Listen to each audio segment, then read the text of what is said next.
ঘরে ছোট রানী এলো পদ্মাবতী, রানী পদ্মাবতী। রাজার আরো 6টি রানীর ছিল না সন্তান, পদ্মাবতীর কোলালোতে মিলল সমাধান।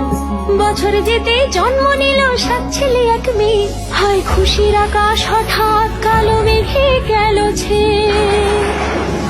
হিংসেতে যায় জ্বলে পুড়ে বাকি 6টি রানী, যুক্তি করে ঘটায় ওরা 7 কুমারের হানি।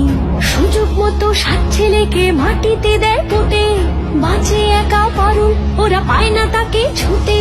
ধাইমা বাজায় সেই মেয়েকে বড় করে তোলে, 7 ভাইকে পায় যে পারুল 7টে চাপা ফুলে। এত কিছুর পরেও রাজার বিপদ যে কাটে না, সূর্য নগরে সুখের সূর্য আর ওঠে না। হিংসা বিবাদ বিচ্ছেদ আর প্রেমের কাহিনীতে পারুল বোন কি পারবে 7 ভাই চম্পাকে জাগাতে।